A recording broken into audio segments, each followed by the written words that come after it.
I want to be around positive people. I want to be around people with a grateful mindset. Today we're doing a Q and JP. That is the Julius Perspective because, like I say, I have answers for myself. I don't have answers for anybody else, but I've got perspective, and my hope is that if I put that perspective out there, that maybe people are able to find their own answers. So today I am joined with two of my co-hosts that I was able to get in here today: the Master Blaster, Matt Bradshaw, and the Rebecca. There we go. We have Rebecca smiling now. So this is already getting off to a good space because she's smiling. So I think that maybe her questions will be along the lines of friendly. And how many questions are we going to do today? I'm not sure, but I know that we're going to keep this podcast under 30 minutes. And Mr. Bradshaw's greatness is failing him right now. They can't say that. That's fine. Let's get on with this podcast. Which one of you has the first question? And I see both of you just kind of looking at each other and looking at you. Yeah, that's very say is. All right, so let's get out of the awkward silence. moving on now. Yeah. How do you handle being rushed all the time? How do I handle being rushed all the time? I don't let myself be rushed all the time because one of the things that I loved about being in business was the communication. I love developing the relationships.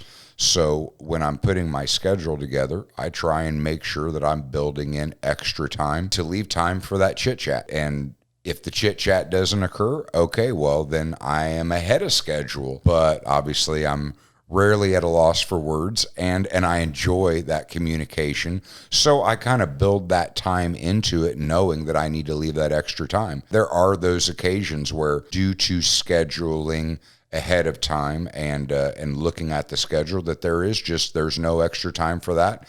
So it is a highly productive day of moving from one to the next and apologizing because people know that I like that BSing and sitting down and actually just generally connecting and communicating over and above business in general. And that's one of the beautiful things about being an entrepreneur is that, yes, by and large, I control my own schedule.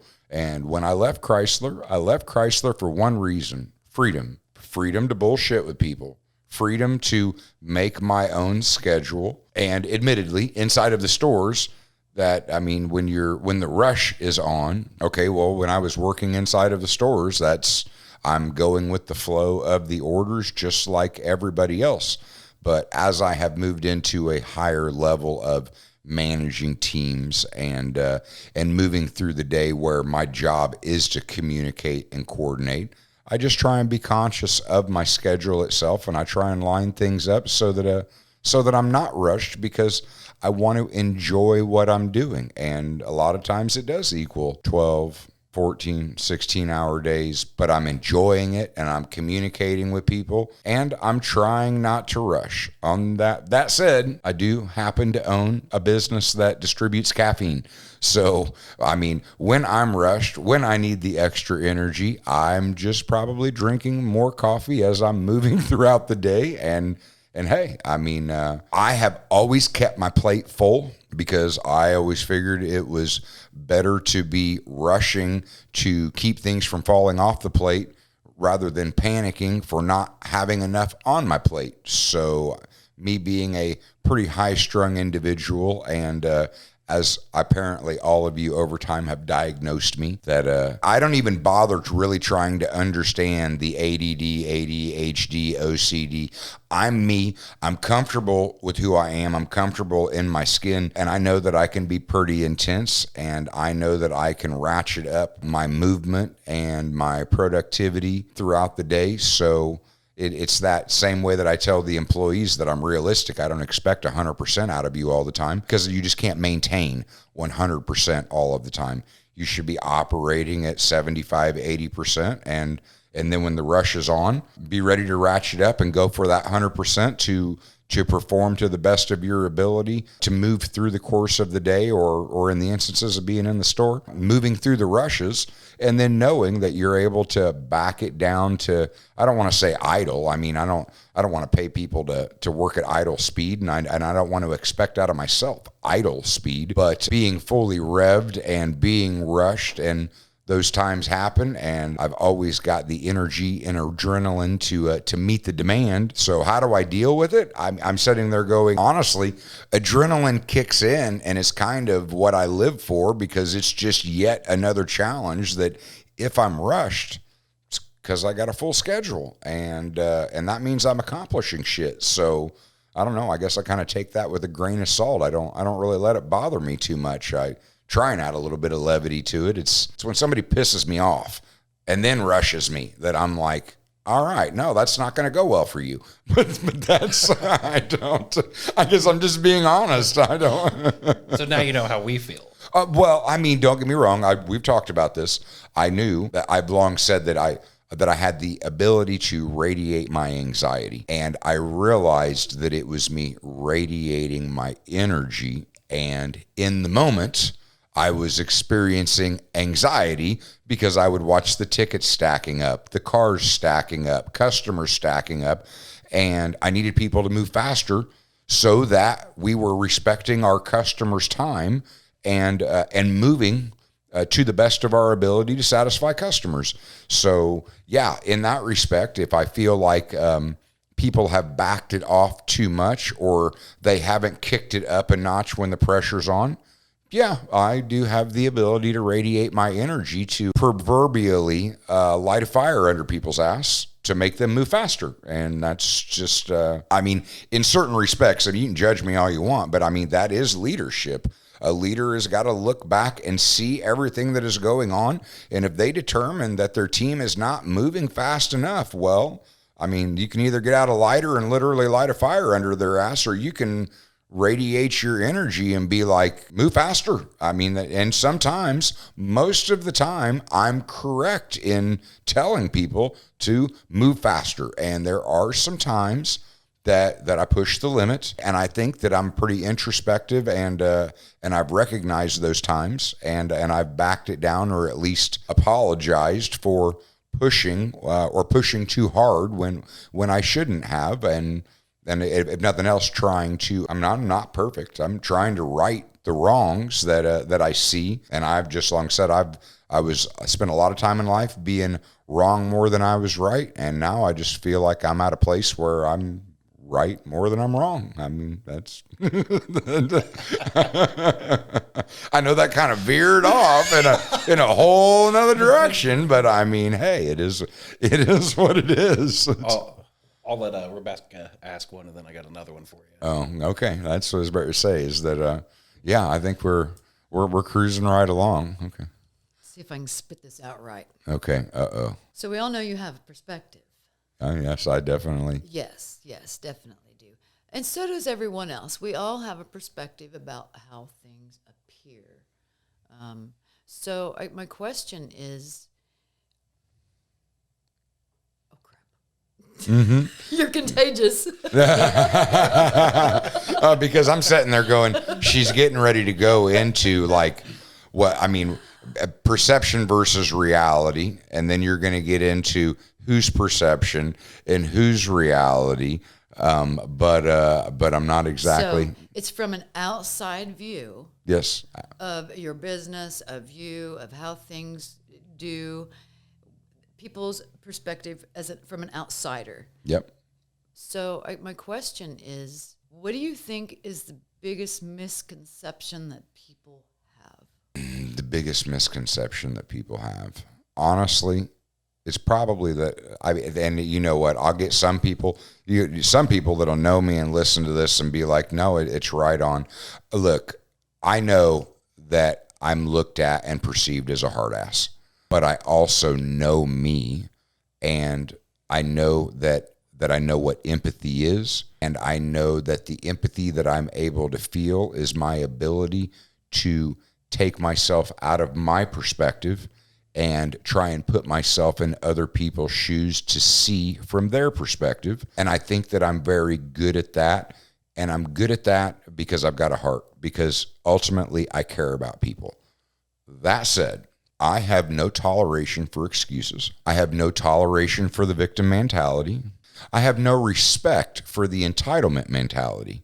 And I think that from my perspective, I see a lot of people that carry the woe is me and it's always somebody else's fault. And they never, I don't want to say they never, but they find themselves all up in their feelings and they don't want to be held accountable for either their actions or their inactions. So when I find or try and find that empathy and put myself in their shoes, and I realize that they're just being a victim, that they're not owning their shit, then I very much pop back into my reality of telling them, you're being a victim, you're not owning your shit, you're making excuses, you're not doing yourself any favors, you're dragging down the morale of everybody, and you need to grow up. And I've had to say that on several occasions throughout the 17 years. Because the thing is that I tell everybody, I mean, I want to be around you. I want to be around positive people. I want to be around people with a grateful mindset, because I'm not going to deny in the midst of the battle and of building a business, I mean, there have been times where the stress and the pressure has been like 1,000 pounds on my shoulders, and I own it all. I'm responsible for it all. When anybody else makes a mistake, I know that I'm ultimately responsible, but I have found my way to being grateful for all of those experiences, for all of those lessons. So at this point, I'm sitting there going, I understand the power of having the right mindset, and I look out and I see all of this victimhood and this entitlement mentality, and I have no patience for it, no tolerance for it, and no respect for it, and I'm just honest about it. And most people, when they want that smoke blown up their ass, they do not want to hear the direct opposite, which is the truth. And out of that, it's like, okay, then I look like a hard ass. But I'm sitting here going, it's not that I leave it at that. I will follow it through with saying, when you do this, you're hurting yourself mentally. When you try and hurt somebody else, you are hurting yourself. You cannot hurt somebody else without hurting yourself. When you make a bad decision, when you operate in low character, you are affecting your mental state of mind, and it will be a cascading effect that will lead to future bad decisions, future blaming other people, and it takes you off the road of success in life. And when I say success in life, I'm not placing a dollar amount on it. I'm not talking about whether you're an entrepreneur or an employee. I'm just talking about your general state of mind and your quality of life and the amount of anxiety and stress that you carry around every day. And if you've got a positive attitude, a positive mindset, and a willingness to hold yourself accountable, because it sucks when you're not holding yourself accountable and somebody else has to hold you accountable, and then you're offended by it, and it's like, come on, get out of your feelings and own your shit. And because I am direct about that, I do. I come off as a hard ass, and sometimes I know I come off as cold, and I'm like, come on, what do you want me to do? Let you be a victim and just, oh, it's okay, and yeah, it's their fault? I'm not doing that person any favors by letting them think that way, because I know that that is not a healthy mindset. That is not going to lead you to a path of learning and growing in life. And sometimes tough love is required. And I have long said, people come into my business and give me a piece of themselves and contribute towards the business, and they should get something in return. Stroking their ego and letting them think that it's okay to be a victim, that's not the something in return that you're going to get out of me, and everybody that knows me knows that. But will you get something in return? Yep, you'll get the truth. And I have long said, I'm less concerned with being liked and more concerned with being respected and knowing that people will look at me and say the dude didn't bullshit me and I always knew where I stood with him. And as long as you're going to say that about me, then I'm comfortable with. I think it's a misconception of me being a hard ass. I think I'm just being honest, but sometimes I'm being honest in a less tactful way. Sometimes that's because of the individual, and sometimes that's just because of the circumstances, because I'm not perfect and I experience stress the same way everybody else does. And sometimes, sometimes you get the bowl. I'm not going to apologize for it. None of us are perfect, and there are times where people bring their bullshit to my doorstep, and I'm having a bad day too. So they get the bowl. I don't know what else to... Game on. Yeah, I don't know what else to say. But when it all comes down to it, I don't know that there are many misconceptions with who I am and how I am, because I'm pretty much an open book.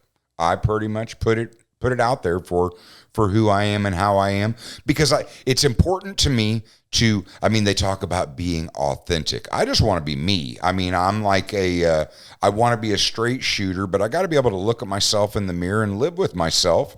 And if I'm going to ultimately be responsible for everything, well, great. I will be responsible for everything and everyone inside of the organization. That does not mean that I'm not going to call you on your shit, but ultimately I am responsible for everything.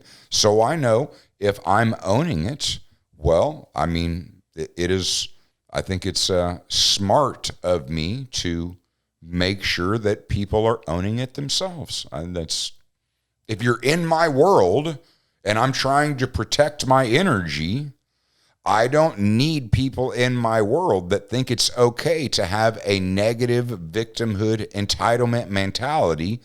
And that is what leads to excuses and people not owning their shit. And I just have little toleration for it.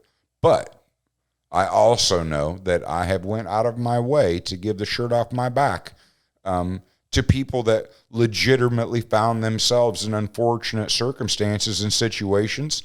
And I think that the people close to me know that I know I've got a heart. It might be hard to see at times, but shit, I'm like, you've been next to me for 10 years. If that misconception was true and heartless, you would have walked. So I'm sitting there going, it just comes down to there are circumstances to every situation, and sometimes there's no misconception at all, and other times it is. It's just it's a bad read, but if it's a bad read, it's just because you're not willing to hold yourself accountable. And is that your final answer? Is that my final answer? It's my answer. It's my perspective. It's not my answer. It's my perspective. And you got to find your own answers.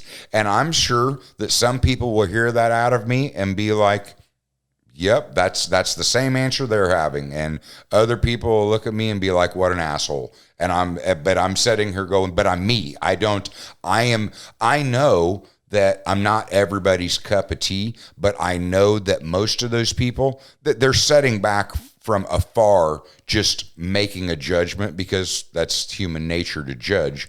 I'm sitting there going, like, I have friends to enemies, 100 to 1. I just don't know many people that I have gotten to know that we have not found a level of appreciation for each other, a level of connection. It's just like me and Matt don't agree with I don't know, I'm gonna say 5%, but it's that 95% that we can agree on. That you're not going to agree with everything everybody says. Somewhere in there, probably closer to 10. But. Okay, well, I'm fine with that, because it's that people get to a point where they feel like, for whatever reason, they feel like if we don't agree about everything, we can't be friends.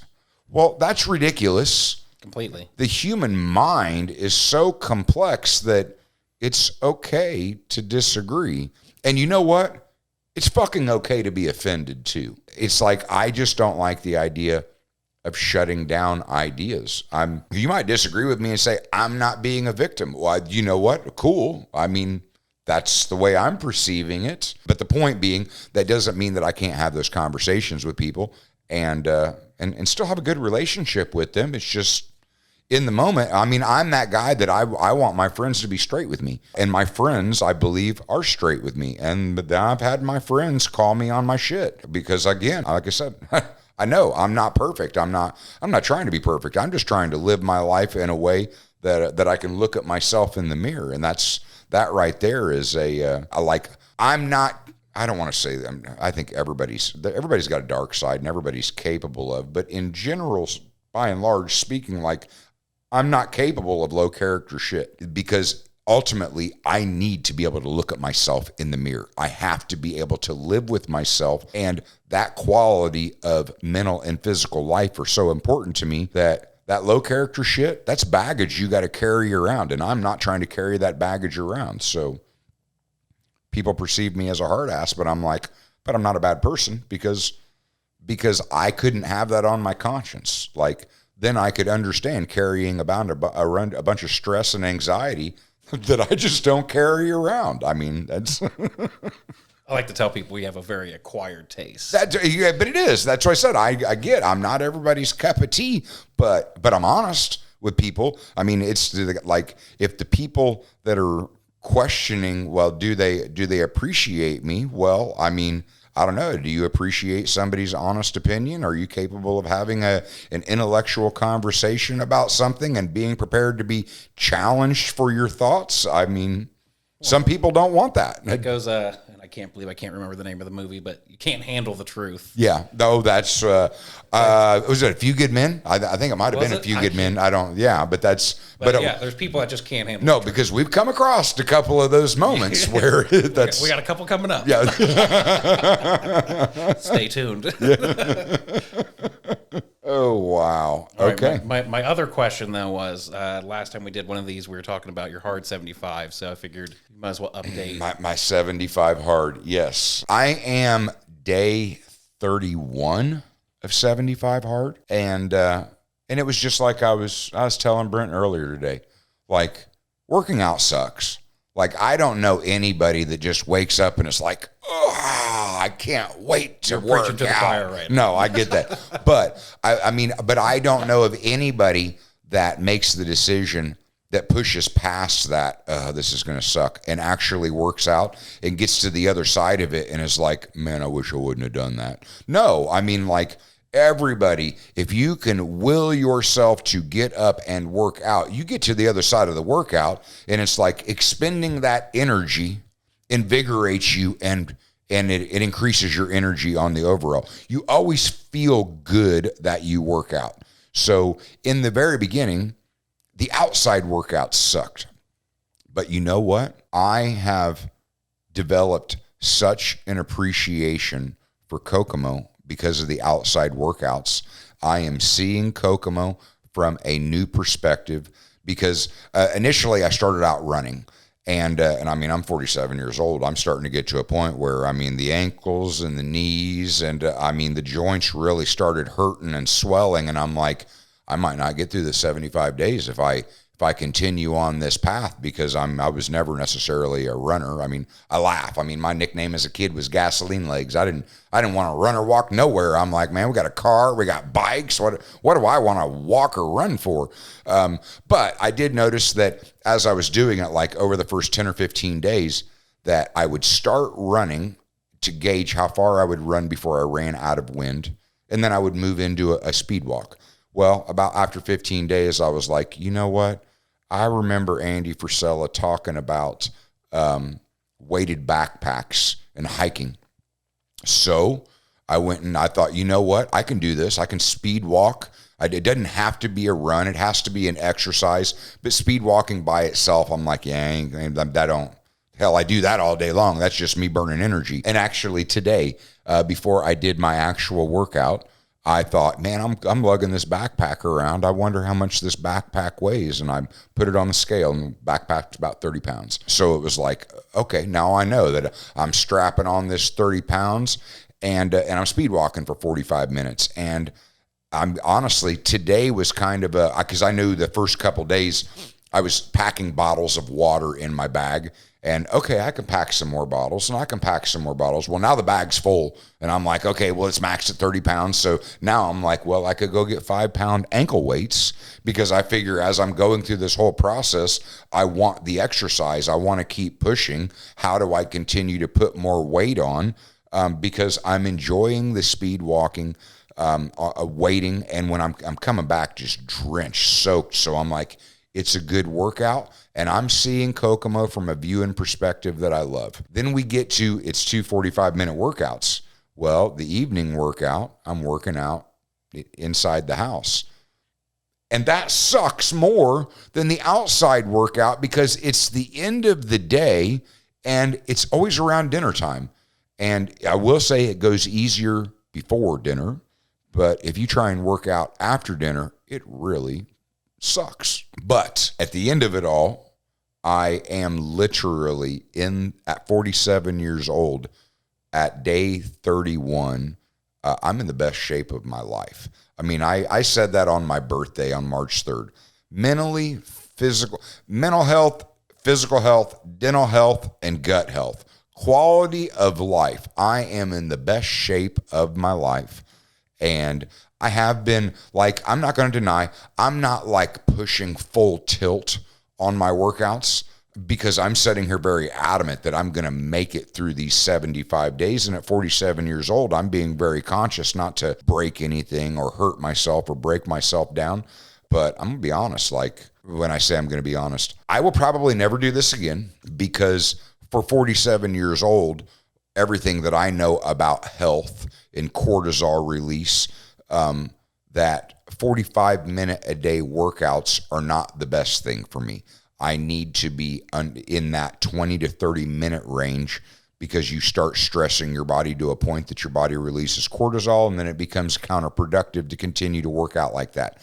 But the 2 workouts a day, it's been great. It has been a mental and a physical challenge. It is definitely, as far as a mental challenge, it is a worthy replacement for the 20-day fast. And I mean, I did the 20-day fast for 3 years, and I probably will not be doing the 75 hard for 3 years, but I am doing it. I am accomplishing it. I am holding myself accountable. I'm drinking the water. I'm reading the books. I'm taking the pictures. I'm following the diet. And I mean, sometimes the diet sucks, but I'm like, I said no sugar. I said only protein and vegetables. And that's what I'm doing. But I feel good. I mean, I'll be honest. Part of my morning routine is to work out outside for 45 minutes at the beginning of the day. And I've worked it into my beginning day routine, and it's solid. I mean, like, I look forward to it at this point. Honestly, I don't even care. I don't care if it's raining or snowing or sun shining. I'll be honest, I've looked forward to the sun shining because I know that I'm going to sweat even harder. But it got to a point where cold temperature didn't bother me. Rain didn't bother me. It don't bother me at all. I'm looking forward to it because it's getting the blood flowing. And then I'm coming back home and getting in the shower and starting the rest of my day. I'm loving it. Like, I got to thank the dude for actually creating the program because, again, the fasting for me was a mental and physical challenge. And when I broke the fast, I needed for myself to replace it with a mental and physical challenge. And this has been a worthy replacement of the fasting. And I'm getting good results out of it. And I will probably be displaying all of those results after 75 days because that is one piece of it that you got to take a daily picture of your progress. And I mean, legit, I'm seeing progress, and I knew it would. I mean, come on. I mean, when you're working out 2 45-minute-a-day workouts, if you're legitimately following a diet, you're going to see progress, and I'm seeing progress. So what the followers really want to know is, how are my gloves doing? You know what? Your gloves are safely tucked away in the vehicle. Have not really broke them out. Good. All right. I know that we are up on that 30-minute mark, so I'm going to leave it there. But I will say, as my coach and mentor says, be kind to your future self.